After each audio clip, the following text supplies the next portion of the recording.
Dr. Erik Craig is an existential psychologist, author, independent scholar, and practitioner. He is interested in intricacies of therapeutic relating, the analysis of dreams, and the role of human affect and attachment and human development and psychotherapy. His work combines the perspectives of humanistic, existential, and psychoanalytic thinking and practice. He has developed an approach to existential depth psychotherapy he now calls Humanistic Relational Daseisanalysis, integrating the work of relational approaches to psychoanalysis with Medard's Daseinsanaysis and Clark-Moustakas relationship psychotherapy. We met Erik Craig during the third World Congress of Existential Therapy in Athens. I was completely fascinated by his personality, kindness and wisdom, charisma and depth, and I am so glad that I had the opportunity to talk with an incredible person, not only about the profession, but also about very personal things, about courage, God, finding a father, and gratitude for life. The whole thing from the beginning and then that delay was 24 hours, basically. Whoa. But usually it's about 17 or 18, maybe 20. What were you saying about your birthday? It's okay. My birthday will be on Monday. Oh, A day Right. after tomorrow. Oh, great. I will be 41. Oh, great. That's great. I'm in the middle of life. Thank you so much, sir. Thank I you. hope I'm in the middle of life. That's great. Do He brings you some want cream. milk? You want cream? Yeah, I do. Yeah. So I did. Let me get that for. Thank you. Sugar?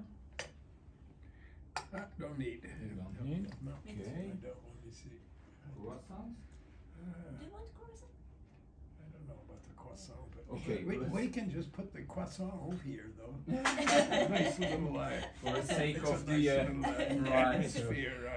Okay. So Coffee clutch. I want to speak about courage, Okay. because it's something I feel in these days. Right. I offer you to speak about it in a very personal way. What is it for you, and maybe what kind of courage do you need to continue your practice with your illness and with aging, and Yeah. maybe with thoughts about death? Courage is, you know, you asked a little bit about what's it like to be practicing, but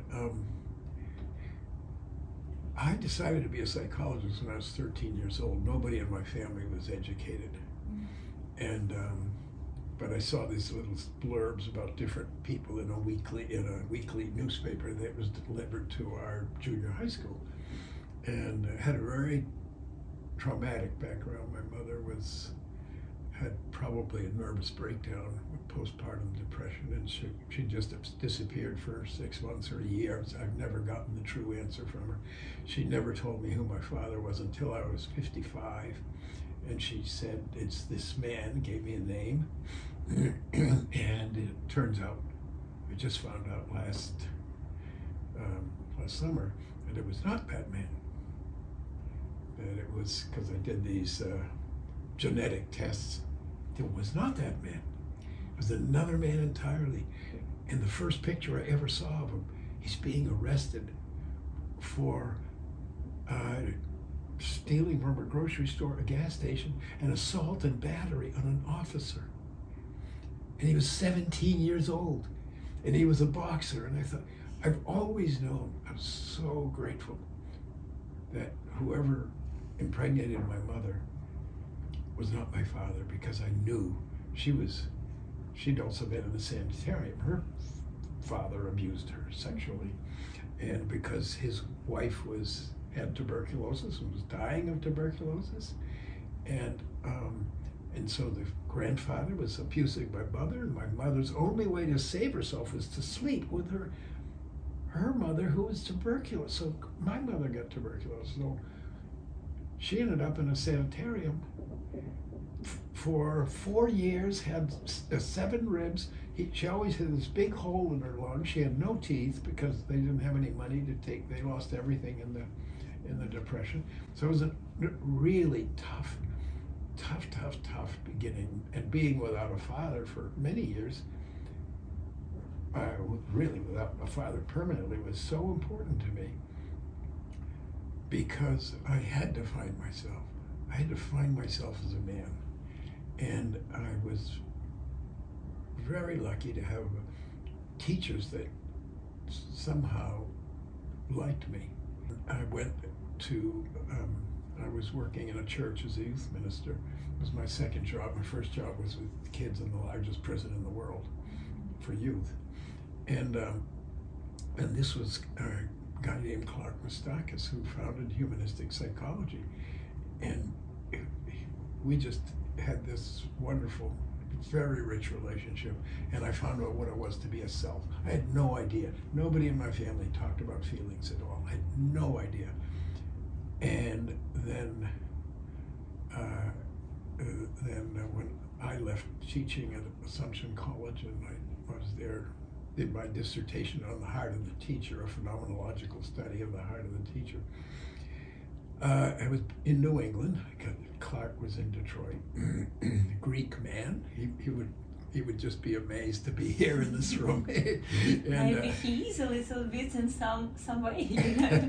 yeah, he is here. He is here, right? That's a good point. And so then I met this guy, Paul Stern. He was a Jewish man. He was in Buchenwald. He was in French concentration camps. He was very smart, young man, already had 2 degrees at, I think he was 17 or 18 years old, 2 college degrees. And the officers in one of the camps came up to him because the officers asked him to come to soirees, their evening soirees with those officers. And they asked him to recite German literature from memory, which he did. And then, but he was a very gentle man. He was the one who wrote all those really things about gentleness I talked about in the keynote yesterday. And so this one of these SS officers just really took a liking to him, and then came up to him and stood behind him in the yard and said, gate's going to be open at 1 o'clock this morning. And so Paul Stern said to himself, I'm either going to die in a camp or I'm going to die with a bullet in the back of my head. I'll take the chance. I'd rather go that way than the other way. And he walked out and he was free, and then climbed alone with his uncle through the Swiss Alps in the snow.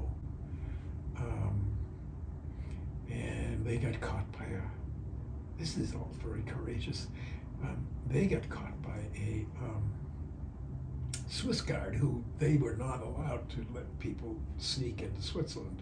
There was an agreement with the German government. And the Swiss guard caught them as they were some miles in the deep snow in the winter, walking. And he said, I've got to take you back, I'm sorry. And so they start walking back and they start talking about philosophy and ideas.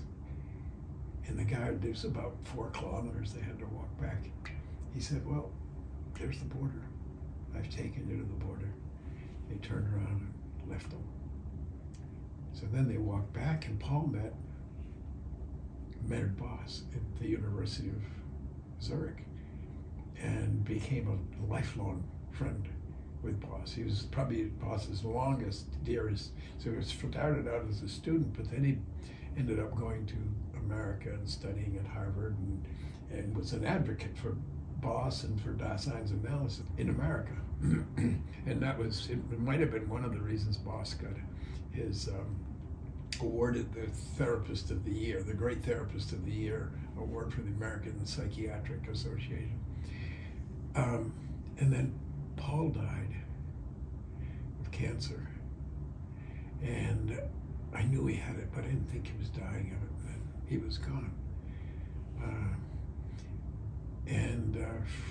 Then he had an old friend who was the chief of psychology at Harvard Student Mental Health Clinic. He was older than Paul. And so then I worked with him for several years, and then I decided I'm going to go see Boss. So I met Boss, and then we worked together the last 4 years of his life. And I did this book. I don't have it. No, I don't have it. No, it's a book. It's a issue, 300-page special issue of the Humanistic Psychologist, and it was their first APA issue. Before that, they were just a newsletter. But it was this huge thing with a long interview with Medard Boss, and I just had the most wonderful time with Boss. He was just so sweet to me and so kind. But what I realized when Paul died, I had a dream about him. And the dream was that he and I were meeting in LA. This was about 2 years after he died. And he and I were meeting in LA. And he's fully alive and fully himself. And so we're supposed to meet in LA, and he's coming down a cement sidewalk, and I'm going up another corner with these squares, these cement squares that you see so often in America. And we meet at the corner, and he says, or I say, I look down, and there's our footprints imprinted in the cement. And I said, look, this is where we first met. There's our footprints. And then, so he said, well, come back to my house. Now he's been dead 2 years. You're talking, and it touched me so much. Yeah, it meant so much to me. And then we walked to the sidewalk, and then up the same kinds of sidewalk, cement sidewalk, to his stairs, took 2 steps up, and Paul turned around and said, I'm sorry, you can't come in. Which was Paul. You know, so he was so kind and such a gentle man. And there was the recognition of the friendship and its importance to me. And but also, keep living, my friend. I have to go back to the land of the dead. Now, I didn't know any of this in the dream itself, but I realized it afterwards. And I was thinking about the dream, even wrote a paper about it, because some dreams really should not be interpreted. They should be experienced. It's a cohort called these self-straight dreams. And but as I was thinking and writing about the dream, I started thinking, well, what did Paul look like? It was strange. He didn't quite look like himself. And he didn't have a beard. And who did he look like? And then I remembered a dream I had 10 years before. It was the only dream I ever had about my father, whom I'd never met. Still didn't know who he was until, a year ago. And it was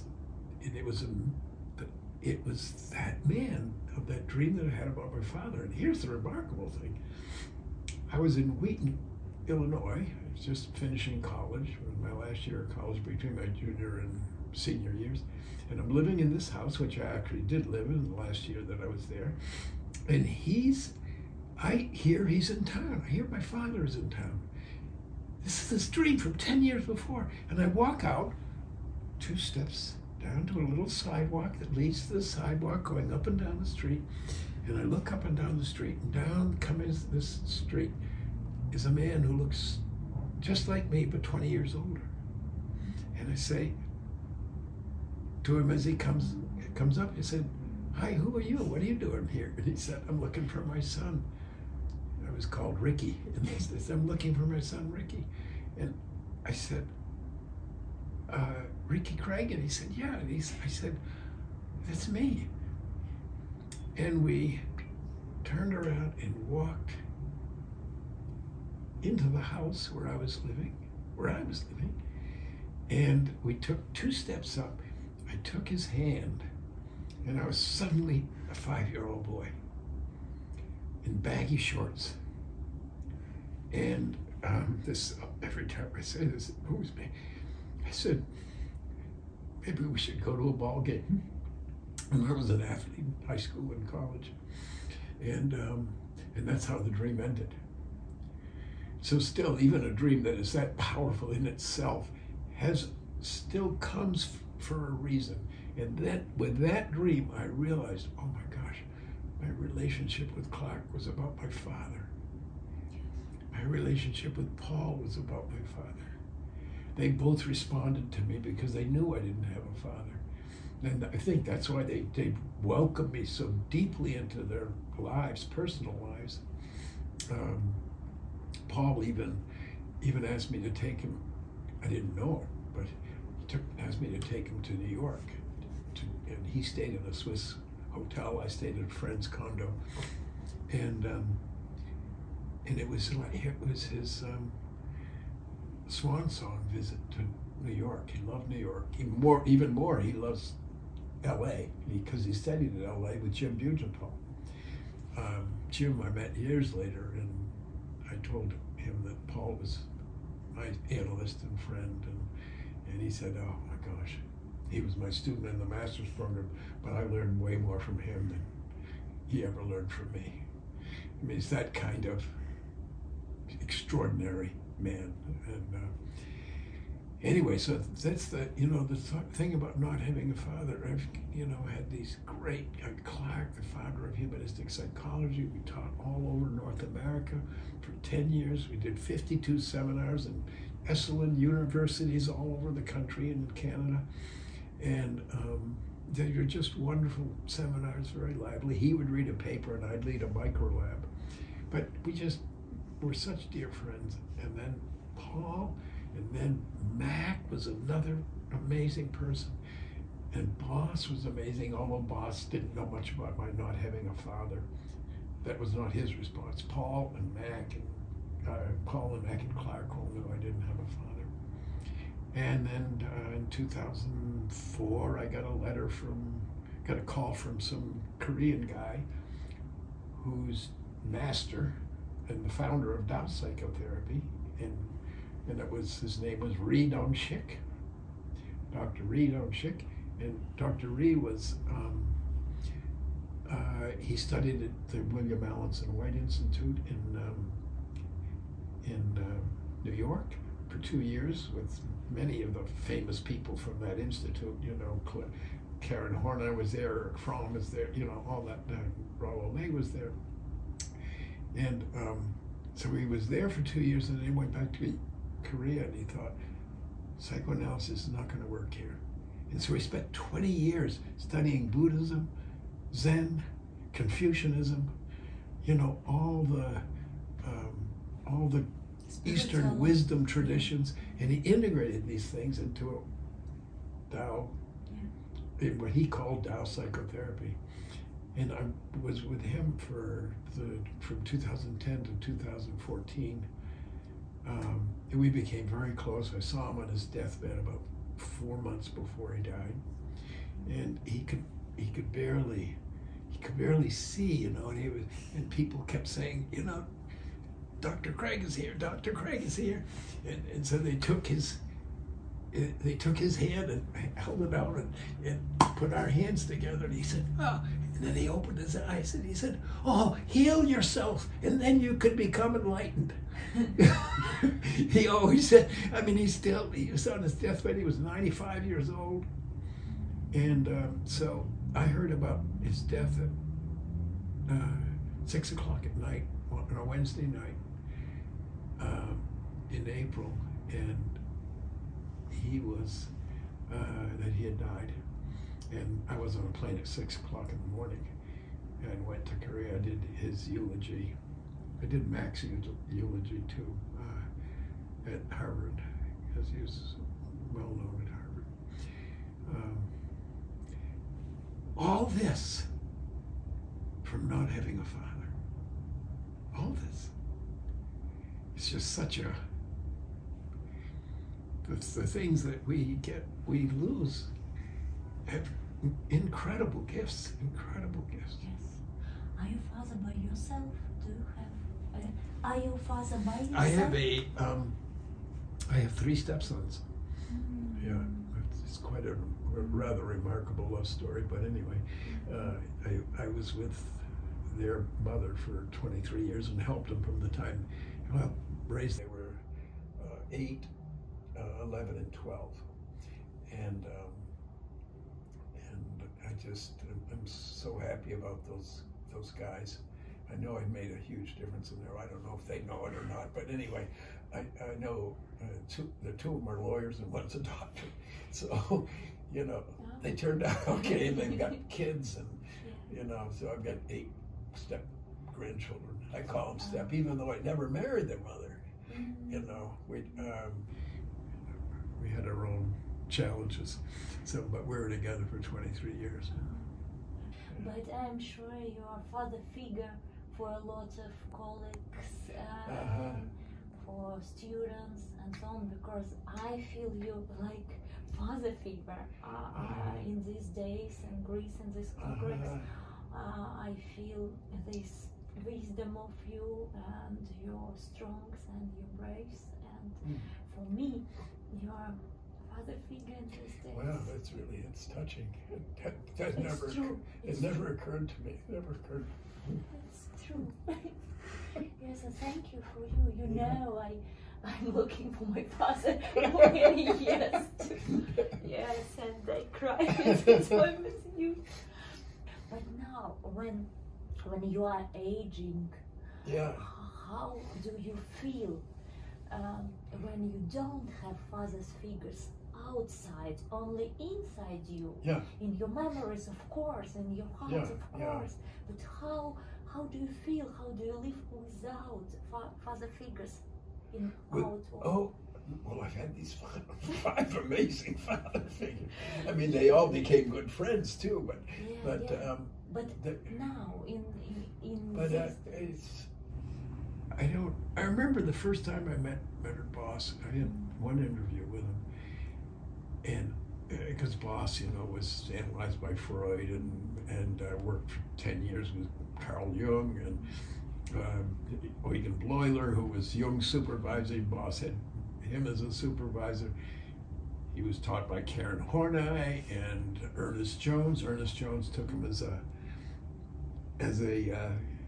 his assistant to London for 6 months. So Boss had this. Hans Sachs was also his teacher. Karen Horney was his wife's analyst and his supervisor. So I mean, you know, these were the institutes. Mother figure. Yeah, but yeah, that's good. But after that first conversation with him, I was going down to the hike in the mountains. I couldn't see he was in Switzerland because I'm not sure I'd ever met him because I love Switzerland. And I might not have met him had he not been in Switzerland because I could go to the mountains too. But I'm so glad I did. But I was going down to the Engadine to hike.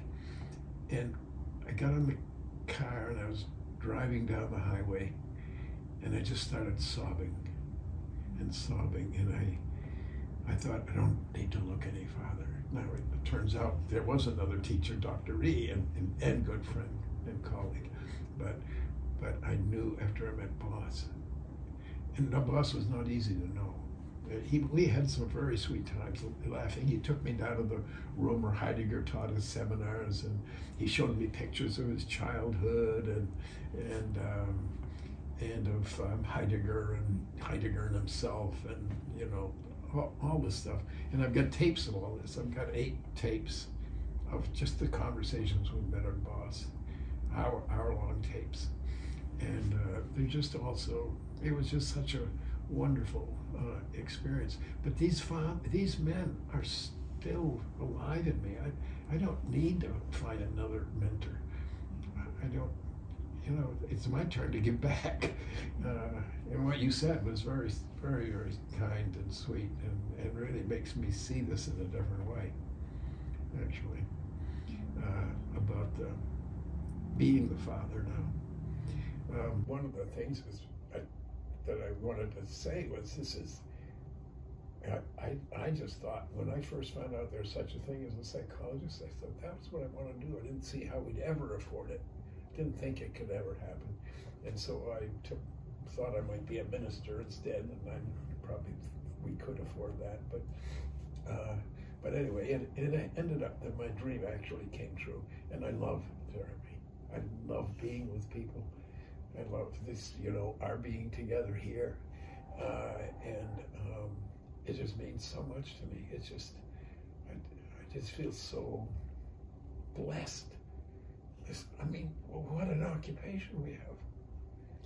What an occupation to listen to stories of human suffering, and then triumph, and tension and angst, and then tranquility and calm, and to just be a part of that search. And some people come, they're just wanting to make their unhappiness go away, and that, you know, that's not depth therapy. and I'm so glad I found my way to psychoanalysis, and to Daseinsanalysis was my entree to psychoanalysis. And so I have those two intellectual heroes. I don't think much of Heidegger as a person at all, but and I think Boss didn't look deeply enough into Heidegger's character, because he really believed he was really a good man, and, you know, was not really guilty of any of the things that he was accused of. But I just don't believe it. I think he was guilty, and Heidegger was dishonest. Boss always claimed that he was the one who introduced Heidegger to Eastern thought, and apparently Heidegger never said anything. But Heidegger worked with Japanese monks and actually translated 8 of the chapters of the Tao Te Ching. He never told Boss this. I mean, so it's. We have a lot of questions. Yeah. We have a lot of questions. Yeah. What is psychotherapy for you? If you said psychotherapy is... Psychotherapy. What is it? Well, it's, I mean, the words say it, really. It's attending to the soul, to the human soul. It's attending and being willing to be, you know, I use the word patient. People actually prefer the word patient to client. I mean, no, I don't know anybody that's ever wanted to be a client. But, and of course, when they come in, what should I call you? I say, well, you can either call me Erik or Dr. Craig. And some people just cling not to the Dr. Craig. Other people, I become Erik. Yeah. And, but it's really just a gentle, real relationship, attending to the soul of the other person with one's own soul, to let oneself care enough about the other person so that we get hurt or we get threatened. Yeah. You know, if you're not hurt and threatened, Winnicott wrote this article about hate and the countertransference. And he said, if you haven't hated the people you work with, you haven't gone far enough. And Jim Bugental would say, if the client hasn't gotten angry with you and really angry with you, you haven't gone far enough. But Winnicott went even further. So. You said soul, but this word soul, do you mean in what way? In religion or in some another? What is soul? Yeah. Soul is. I've actually written a long article on this called "The Human and the Hidden." It was about the unconscious and conscious. I was trying to, because I was teaching in the Jungian Institute, the doctoral program, and they're very dogmatic about the unconscious, and so I thought, boy, I want to come to terms with this. And I wrote it after I left, after they threw me out because I wasn't a good, that's partly because I wasn't a good enough Jungian, but also partly because I wouldn't move to California for them. And they didn't offer me any money to move to. We'll give you $1,000 to move. Oh, $1,000? That'll move one bookcase. And I've got 30 bookcases. So I just commuted and met my duties, but it wasn't. They weren't very happy about that. And I also kind of embarrassed them because the Pacifica Graduate Institute is an institute for depth psychology. They have this great hall with all the great depth psychologists, except one, Sigmund Freud.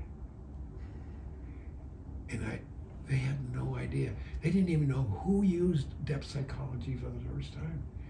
It was Eugen Bleuler. So after they said, we're giving you your notice, the next faculty meeting, I brought the first edition of the International Journal of Psychoanalysis, in which Bleuler uses the term depth psychology for the first time. And it's about, he uses the term about, I don't know, 50 or 60 times in that. Jung used the term 17 times, only when people asked him about depth psychology. And he always said, Dr. Freud was the founder of depth psychology. Sigmund Freud was the founder. He always said that, but everybody in Pacifica thought, no, it's Carl Jung. So when I brought that, just said, okay, you guys. So now finally they acknowledge, the president finally acknowledges that Bleuler was the one who first used the term depth psychology. Freud used it 31 times on his own. Not because somebody asked him what depth psychology was. He used it on his own. And by the way, the first time Freud used the term was when Jung had lied to him. And these are in the letters. And Freud wrote to Jung and he said, that is behavior that's unbecoming of a tiefen Psychologie, of a depth psychologist. It's unbecoming of a depth. That's the first time Freud ever used the term depth psychology. So it's so ironic, this whole story. And this is about so deep and so way. Yeah, and so is our individual contextual or situated gathering. It's our situated gathering of our own human experience. And because every night you go to bed and you dream, and what you do with your dreams is you start with the day before, the next day. Sometimes you don't even think you're dreaming because it's almost repeating of the same day. But if you ask yourself, oh, but Joe wasn't in Duck's feet when I met him at the restaurant. Why does he have duck's feet in my dream? It's kind of like, why didn't Paul have a beard? But it's really very much the same day, this 24-hour, it's called the dream day by Freud. And but then as you go further back into your life, and then back into the last few weeks, and then back into the last few months and years. And so that's why in the morning, what we're doing, all of this is what we're doing with all this is going back through the files of our own lived experience and integrating the meanings of these days with the meanings of those past years. Yeah. So it's our own situated gathering of lived experience. It's not, and by the way, Freud didn't think it was anything religious either, and he never intended for that. But if you read his writing, it's really what he's saying, basically. Too, he never uses those words because he wasn't a phenomenologist. He was a descriptive psychologist, but not a phenomenological psychologist. So we had a plan to speak till 11, but I think till 11 tomorrow because we're speaking. oh no, I'm sure. Yeah. It's okay for you. It's yeah, okay. no, it's fine. Yeah. It's fine. But are you religious or not? This religion understanding of soul, Yeah. it isn't your understanding. You are not religion. No, I'm not. I'm spiritual, You're but I'm not religious. And I mean, by spiritual, I don't mean anything again outside this world. I'm a godless Christian and a Buddhist. Yeah. Buddhist. Yeah. So, but I really, there's so much wisdom in the spiritual traditions, in the Christian. I mean, I really, Christ's life, what we know of it, that's myth or what's not myth. Hopefully, it's not. I mean, there is a lot of myth, but there are. I don't know. There's a New Testament called the red letter New Testament. It's about and there's only the red letters of the things that they are pretty sure the historical Jesus actually said. And my second job, as I said, was at a youth minister in a church, and it was very conservative. I went to a very conservative undergraduate school. It was in Wheaton, Illinois. It was at Wheaton College, and it was where Billy Graham went. So these are really, you had to sign a pledge every semester not to drink, dance, smoke, play cards, go to movies or theater. Every semester you had to sign this thing. So I ran for student body president and won. And one of my programs, one of my campaign promises was to get the movies off the pledge. And I succeeded. Yeah. I worked with the board and I succeeded in getting that off, but not for me. It was for the next class and for all the other classes. So none of them know that they could still, because I had to sneak into Chicago with my two roommates to see freaking Mary Poppins. Oh. I mean, what a sin! What a sin! So when I was in the church working as a youth minister, I just didn't believe in the gospel of sin and evil and grace. So that song, "Amazing Grace, how sweet the sound." I started this program, the kids in the church, and we redid the basement. It was nothing but cement with carpet that was donated to us, and painted the walls. All the kids, there were about 60 kids in the program. We had this program called The Hub every Saturday night at 6 o'clock.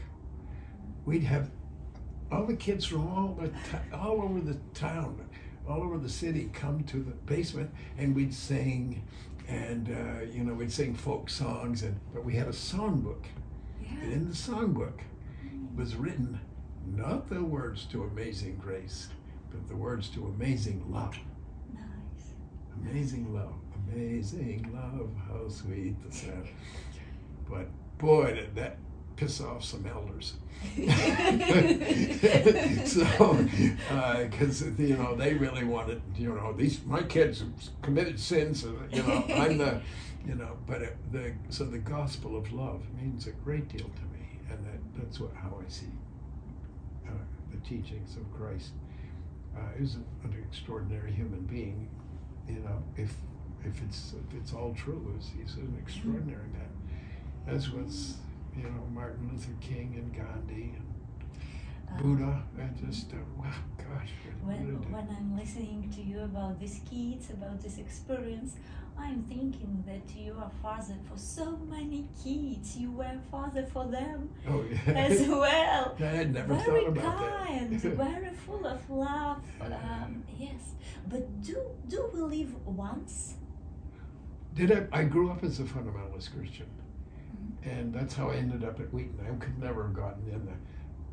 I had read about this man who was an All-American football player from Wheaton, and he was given a contract with the Detroit Lions, a professional team.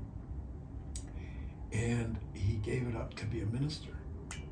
And he went to the theological school in Gordon, which is in Massachusetts. I grew up in this little town of 500 people in New Hampshire. And he applied as his first pastorship. And he was an athlete. And so, oh my gosh, so I had this, so he was really a first kind of person, but I was never close to him. Like, I didn't even know what it meant to be close to another human being when I was in high school and college. It wasn't until Clark that I even knew I had feelings. I mean, I knew I had felt, but I didn't know how important they were. But do believe once, only I once? Yeah. In Christianity, I couldn't quite believe, well, I remember also saying, this is another father issue. I remember also in my little room in this kind of shacky house we lived in, there was a little piece of wood to hold the window up, and I wrote on it, my favorite man is God. But there was no other father figure, really. And it's such a thing to do as a little kid. But I did believe, not in the sin and all that other stuff. That made me feel so uncomfortable.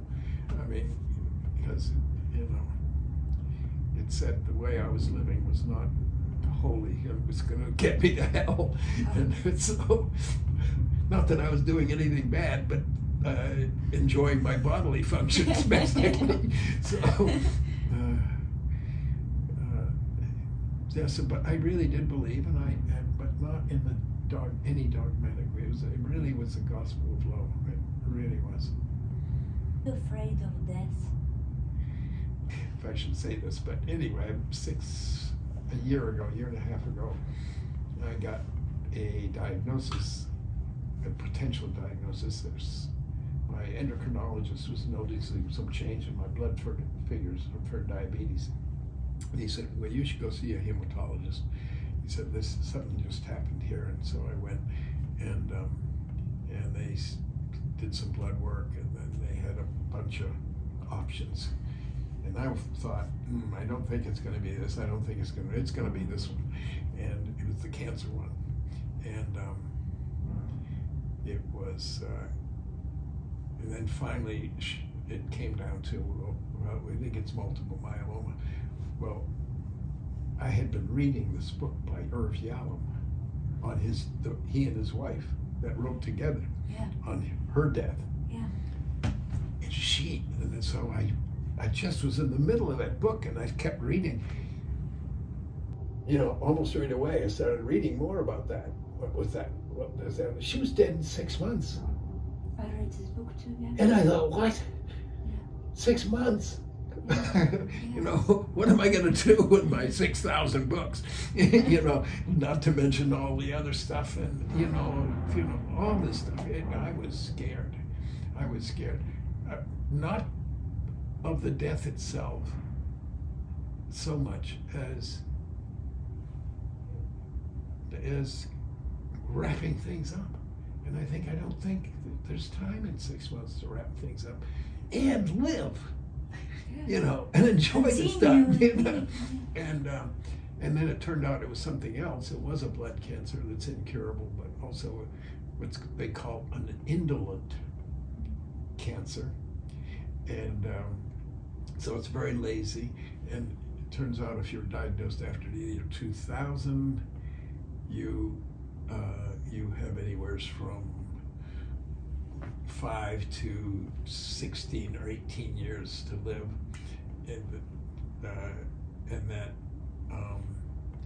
and the average lifespan is 9. So 2 years are gone of that 9. I frankly don't really want to have the whole 9 years. Actually, I mean, if I got them and I'm fine, that's good. But everybody in my family has Alzheimer's. That was a question from the symposium last night. Was about how you die, and I don't want to die not being myself, and so I don't know what I'm going to do about that, and I notice lots of things. It's hard to know whether this is just aging or if is the big A. So if I start getting the big A, I'd be very happy to have get this one. Lymphoplasmacytic macroglobulinemia. No, macroglobulinemia. Lymphoplasmacytic macroglobulinemia. That's the name of the lazy cancer. Lazy cancer. Yes. So I hike as much as I can in the foothills of the foothills in Santa Fe, and I just want to. You know, I'm a little bit like both of those men. The gardener from the story, the Zorba story from last night. Mm-hmm. Remember that? Yeah. The gardener has got his hands in the soil, and I live as if I'm never going to die. Yeah. You know, what he was doing was, I want to live. I want to be myself. I want to know the life and keep living the life that I've been living.